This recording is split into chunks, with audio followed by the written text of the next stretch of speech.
রাধারানী নির্জনে বসে বসে কাঁদছে। অন্তরঙ্গ দেখবেন প্রত্যেক মানুষের কিন্তু একজন মরমী আছে, একজন, দুইজন, তিনজন। রাধারানীর মরমী সখী হচ্ছেন ললিতা বিশ্বকা। ললিতা বিশ্বকা বলছে, রাধে তোর একমাত্র দুঃখের অবসানে ঘটাইতে পারে তুই বৃন্দা তুলসীকে স্মরণ কর। হরে কৃষ্ণ কি? তুই বৃন্দা তুলসীকে স্মরণ কর। তাই আজ রাধারানী বৃন্দা তুলসীকে স্মরণ করছে। কেমন করে স্মরণ করছে? বলে না, এই তুলসী তুই তুলসী, अरे आई तुलसी, अरे तुलसी তুই আয় তুলসী, তুলসী তুমি आई तुलसी, तुलसी তোরে আমি কথা বলবো রে, বলে আয় তুলসী, তুলসী आए तुलसी कथा बोलबो, अरे आई तुलसी, तुलसी আমার গোবিন্দ বুঝি বুঝি বিপদে আছে, বলি আয় তুলসী,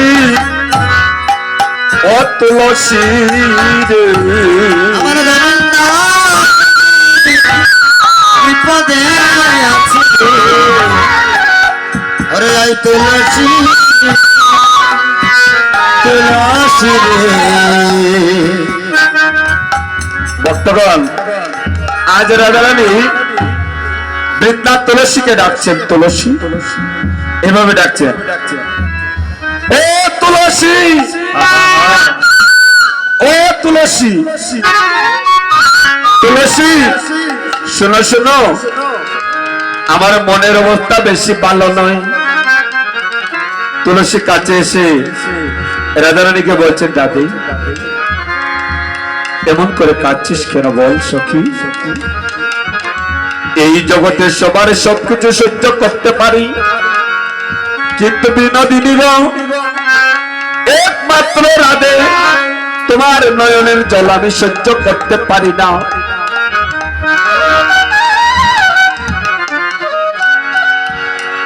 রাধারানী বলেন, তুলসী যে তোমার সরল লয় তার মনোবাঞ্ছা পূর্ণ হয়, আর কৃপা করে করমরে বৃন্দাবনবাসী।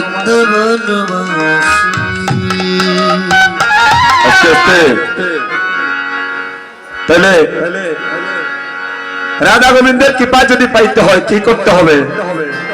বৃন্দা তুলসীর মালা গলায় পড়তে হবে। আস্তে আস্তে এক এক করে আসি। আচ্ছা দেখবেন, দুইটা কথা বলি, আপনারা অপরাধ নেবেন না। এখানে যারা আপনারা প্রণাম করবেন ভগবানকে, নারায়ণ, রাম, কৃষ্ণ, গৌরাঙ্গ মহাপ্রভু, যদি আপনারা প্রণাম করেন, মায়েরা বোনেরা লক্ষ্য করুন সবাই, তাহলে ভগবানের বিগ্রহকে এইভাবে বামে রাখিয়া আপনারা প্রণাম করবেন। কি করবেন? ভগবানের বিগ্রহকে বামে রেখে প্রণাম করবেন। আর যদি দেবদেবীকে প্রণাম করেন, লক্ষ্মী, সরস্বতী, মহাদেব, আপনারা যদি প্রণাম করেন তাহলে বিগ্রহকে ডানে রাখিয়া প্রণাম করবেন। এখন গুরুদেবকে যদি প্রণাম করেন তাহলে কিভাবে করবেন? সোজাসুজি। আর আরেকটা জিনিস পরে রাখবেন, আস্তে প্রণাম যদি করেন এই প্রণামটাকে করবেন না। সময়ের অভাব, আবার কাপড় চোপড় নষ্ট হয়ে যাবে, এই প্রণামটাকেও করবেন না।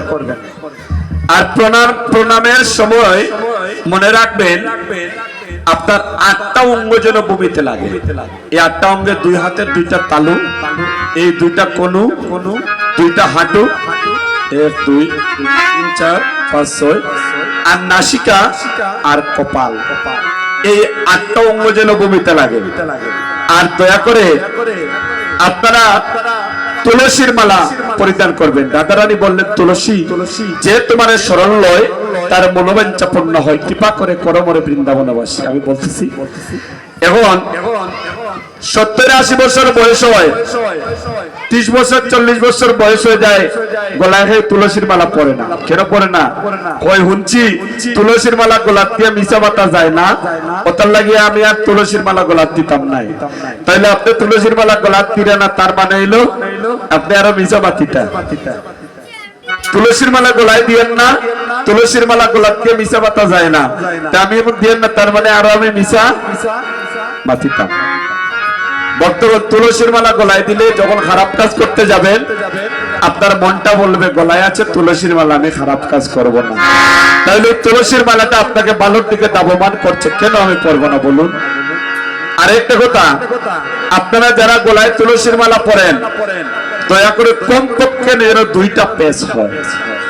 আর বাজার থেকে আইনা গলায় দিবেন না। আপনাদের বাড়িতে ভগবানের ফটো আছে, বিগ্রহ আছে, কিংবা যে কোনো মন্দিরে ভগবানের চরণে, দেবদেবী নয়, ভগবানের চরণে নারায়ণ, রাম, কৃষ্ণ, গৌরাঙ্গ মহাপ্রভু যে কোনো বিগ্রহের চরণে দিয়া জল দিয়া আপনার গলায় পরিধান করবেন, তাহলে কৃপা হবে। আর বাজার থেকে আই নাই আপনার গলার মধ্যে দিবেন না। মহাপ্রভুর চরণে সমর্পণ করে তারপরে তুলসীর মালা গলায় পরিধান করবেন। এবার রাজারানীও বৃন্দা তুলসীকে স্মরণ করছেন, বুঝতে পেরেছেন? তাহলে তুলসীকে স্মরণ করলে কি হয়? এখন কমিটি আমার দাদা